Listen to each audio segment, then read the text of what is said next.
I was very young. I was probably, I think, God, 6 or something. My cousin Robbie was in his room, and he used to play a bunch of, the Police records and Beatles records. I knew the stuff he played purely because my parents would listen to it, or other kids in my school would listen to it. And then he played these few records, and they didn't even sound like anything I had heard before. It was like aliens had released a bunch of records and Robbie got his hands on them. Ladies and gentlemen and lowlifes, it is with outstanding pleasure that we are here to present tonight Slick Rick the Ruler. It was Adventures of Slick Rick, Third Base, the Cactus album, and maybe Roxanne, Roxanne. I was just out of my mind. I remember saying, this is what I'm obsessed with. This is what I'm going to learn about. I engulfed myself in that. I went into a store to buy a slice of pizza. I bumped into a girl. Mona Lisa. On that day, Jensen Karp set off on an unexpected journey from hip-hop enthusiast to taking a wild ride toward rap fame. Along the way, he ate salmon dinners with record label bigwigs, struggled with a mental disorder, and loaned $300 to Kanye West, which he's pretty sure he'll never get back. I'm Doug Frazier, and this is What We Do.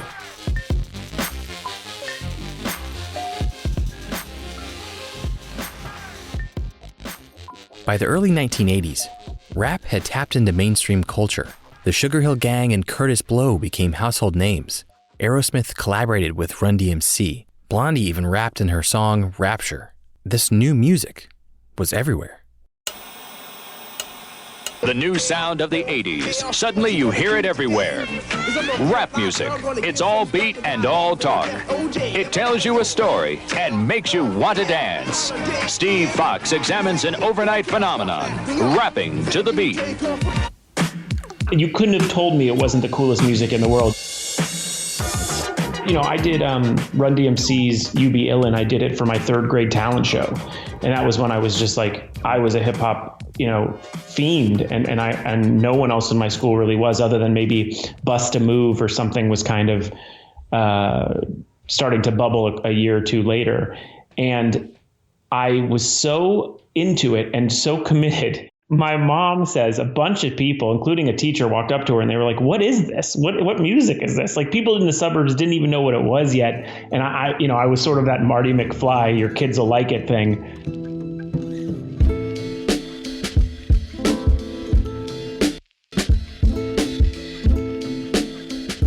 Jensen couldn't get enough of hip hop. So one day he decided to become a rapper. How did your parents react when you first started rapping?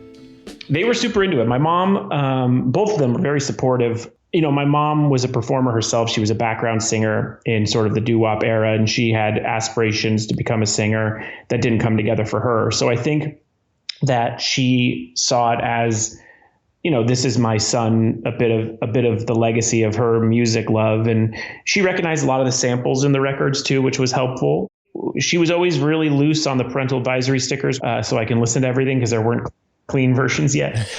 Both of them were always into it. I think they saw it as sort of my sport. I played baseball in high school as well and never connected with it like I did with hip hop.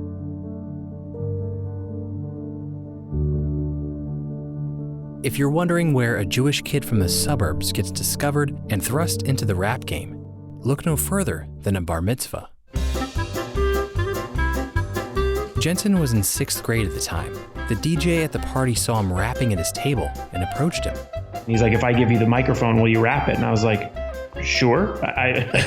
Okay. And so I rapped it and he's like, where are your parents? And I was like, actually, they're here. And he walked up to him and was like, listen, I put together these shows in LA. I want your son to rap before Ice-T and the Rhyme Syndicate. And my parents were like, you're a creep. Who are you? By that time, Jensen had formed a middle school rap duo with his friend Ricky. They called themselves Extra Large. I don't think I need to explain what the name suggests. The DJ, a 21-year-old named Demetrius Cash, became their manager. He taught them the ins and outs of performance and how to write lyrics. He gave them everything they needed to prepare for their first gig.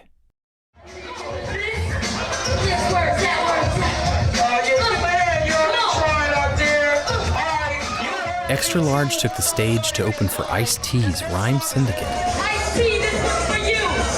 What if we could take a hand and feel poison? Underrun to get the girls and boys and spit them up, make them fight one another. Better yet, make them kill for a color. We ended up getting signed off that performance by Rhyme Syndicate to a management deal. So Ice-T's company managed us for a while, and it didn't work out. At home, Jensen had been struggling with sleep. He told his mom, and she wondered why. And I said, I keep seeing repeated visions of my grandparents' graves. And the weird part about that is, like, my grandparents weren't dead or anything. It was just like some odd thought that had repeated in my head. And I started going to a therapist at that point, that young. And it's hard to say, you know, like when you're a child, they're like, what's going on? And you're like, well, I kind of hear these voices. And then every alarm goes off. And they're like, wait, voices like what? I'm like, no, it's my voice. And, you know, and no one was really able to kind of diagnose it. It's just that for my whole life, I would have just one thought or a handful of thoughts being literally repeated in my head over and over again. The obsession continued during his waking hours. Anything out of the ordinary could drag him into a mental loop. If I had a scuff on one of my shoes, I maybe thought about it like 20 hours a day. So it's a completely different thing than just the normal Jewish aspects of obsession I might have. It would be decades later before he was given a name for his diagnosis: obsessive thoughts disorder. Long before he knew what it was, he was treating it by writing rap songs. For most of my life, the way to get out of that was by writing. I think it allowed me to leave that space in my mind a bit. It helped me find my place in the world, yet find a new place outside of it.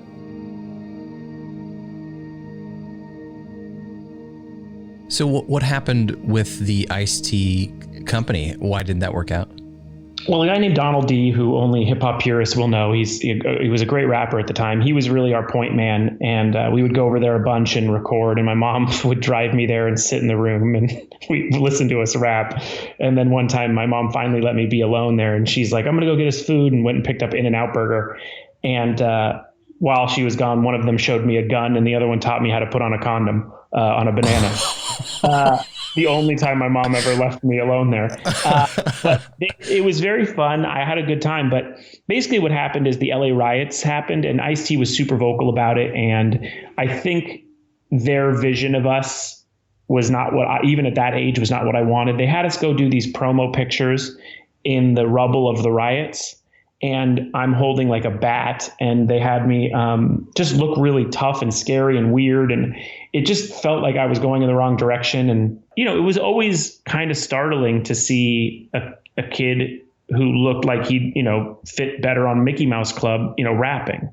And so I always knew that I was a bit of a gimmick because of how I looked, but I always loved it. But it's just so, you know, they had a different vision for me. And even at that age, I wanted to be real.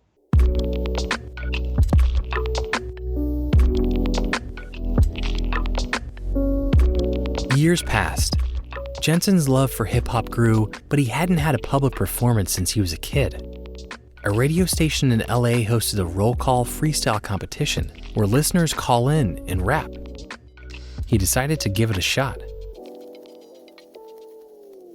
In order to get on the show, he first had to prove himself.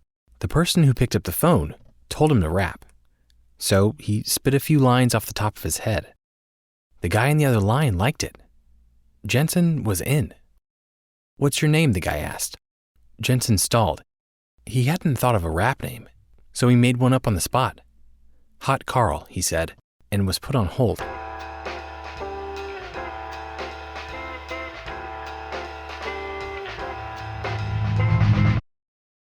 When he went live on the radio, his rhymes won in the contest.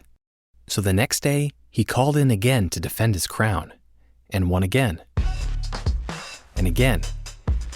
In total, Hot Karl won 45 days in a row. The previous record had been 10. To this day, it's still the show's longest-running winning streak. The history of hip-hop is filled with stories of accidental fame. Over that month and a half on roll call, Hot Karl caught the attention of record executive Jimmy Iovine. He's the guy who signed Tupac and Eminem and a host of other rap superstars. Jimmy had Jensen over to his house, where he offered him a salmon dinner and $1 million contract. The legend of Hot Karl had begun. Collabo, asshole, you can't talk. Wanna make it gutter? I can throw you off the sidewalk. Why you talking shit, kid? You know nothing about me. I'm another bad creation, like Michael Bivins found me. You doubt me? Come on. His debut album featured some big names: will.i.am from Black Eyed Peas, Sugar Ray, Maya, and Redman, to name a few. Oh, and let's not forget Kanye West. At the time, Kanye and Jensen were working on a song together. Kanye took a train home every night where he lived with his mom. One night when they were working late, Kanye was going to miss his train. Having recently come into $1 million, Jensen offered to rent Kanye a car. Over the coming years, he brought it up over and over again that he was going to pay him back the $300. Then Kanye's career took off and, well, the debt remains. Jensen's career, however, took a different turn. Due to apparent scheduling conflicts, Hot Karl's album was never released commercially. After a short but wild ride through the inner workings of rap stardom, Hot Karl faded into obscurity. You know, as someone who sort of had this big success at 19 years old and got $1 million record contract from Jimmy Iovine, it's like that seemed like, how could you beat that? You know, that's the dream of every music artist. And there's other things that have always been sort of on the burner and back burner. So for me, my head has always been, and has been since Hot Karl losing that record deal, you know, I don't think anything is a lifetime job, and I'm always looking to what can be next. So he moved on. As a writer, there were plenty of possibilities for Jensen in the entertainment industry. I remember working at WWE, which was one of my first jobs after I decided I would no longer rap. I was in the writer's room at WWE for Monday Night Raw. And I remember walking in, and the writers had already Googled me and figured out that I had, you know, opened for Snoop Dogg and all these things as Hot Karl. And I remember hurting from them knowing. I was trying my hardest to get my music video off the internet. I was just trying to avoid this thing that happened. And the book was such a cathartic experience for me to finally admit that I failed. His book, Kanye West Owes Me $300, and Other True Stories from a White Rapper That Almost Made It Big, was a chance for him to let it all out through his favorite pastime, writing.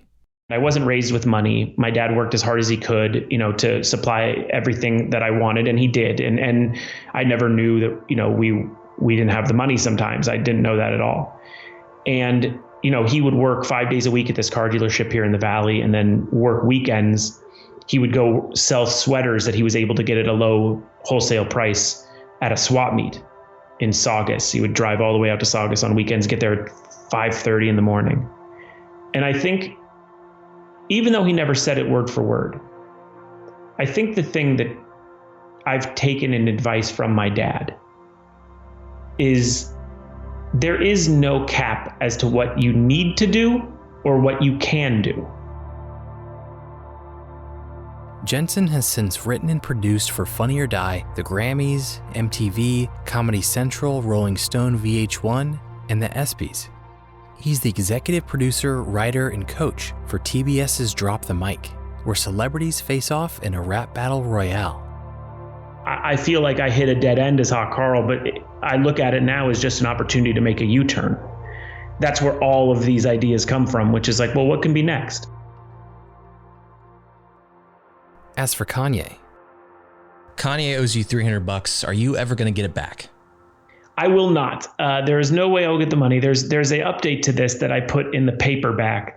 They wanted me to add a chapter, and it was so perfect because this crazy thing that just happened where I was pitching a television show with the company that does Keeping Up with the Kardashians, and we were going to different networks, and my book was about to come out, and they started talking to me about my book and laughing about it, and they go, well, how are you promoting it? And I go, well, I have this idea, and I'm kind of going back and forth with lawyers on it, but I have $10,000 that I got from these corporations that want to sponsor it, and I want to give $10,000 to whoever can get me the $300, which is such a stupid thing that like I'm going to give you $10,000 to get $300. I thought it was just such a funny idea. And lawyers were like, dude, people get killed over $3,000. Like, this is much higher than that. This is a dumb idea. This will come back to haunt you. And so I started to distance myself from the idea, and I was telling them, and they were laughing about it. And they go, well, if you want to ask Kanye, he's just in that room. And I was like, what? And they were like, he's right in there. And they're pointing to just a door, 20 feet away. And they go, he's in there. He's editing with Kim. They're all editing Keeping Up with the Kardashians. He's been hanging out here. He doesn't have anything else to do. And I go, so if I walk in there right now, I can ask him to do this bit. And they were like, listen, we'll put it on Keeping Up with the Kardashians. Like, it'll become part of a storyline. And I go, I don't know how bad I want to do this, but I do love the idea of getting the 300 and giving away 3,000. I mean, that's my dream. I mean, that would be really funny. And so they convinced me not to walk in the room. I wouldn't do that, but they convinced me to let them pitch him. And I go, guys, this isn't going to work. He's not going to do it. Like, and they go, no, I think he's going to do it. He's really funny. And I go, that's funny, because I remember him having no sense of humor. Like, listen, maybe he's changed. It's been a decade, but we were friends. And I guess, I guess if you're going to try to pitch it, you're going to pitch it. And so I go home and, I tell my mom at that time, I go, you won't believe this, but they're going to ask him to do it. And she goes, maybe he'll do it. I go, he won't, don't worry. And they call me actually, they don't call me. I email them and I go, it's been like 3 hours. I go, have you talked to him? I don't hear back. And then at the end of the day, it's like 6 p.m. and they go, yeah, we talked to him right after you left. It's not going to go. And I was like, no, I know it's not going to go. I told you that. He's not going to do this. And they go, yeah, he says that he feels that it's exploitive in a way. And I go, yeah, no shit, it's exploitive in a way. That's the whole joke. The whole joke is that. Like, this is the guy who went up on stage and bothered Taylor Swift. Yes, it's exploitive. That's the thing. And so it's funny because then I was messing around and went to his Twitter, and he had tweeted something, and I'm paraphrasing because I don't remember it. It's in the book, but it's paraphrased, but it's like, don't think about using me for your marketing scheme or whatever. And I was like, oh, this is clearly about me. I'll never know if it truly was, but it seemed like it was about me. And so, yes, he said he did say he wished me well and was happy to hear that everything is going well, but he passed it along. He said to pass along to his publicist, but it felt, it was dead in water. Oh, man. Well, you got close. I did. As close as you could get, at least 20 feet away. Yeah, as close as I could get.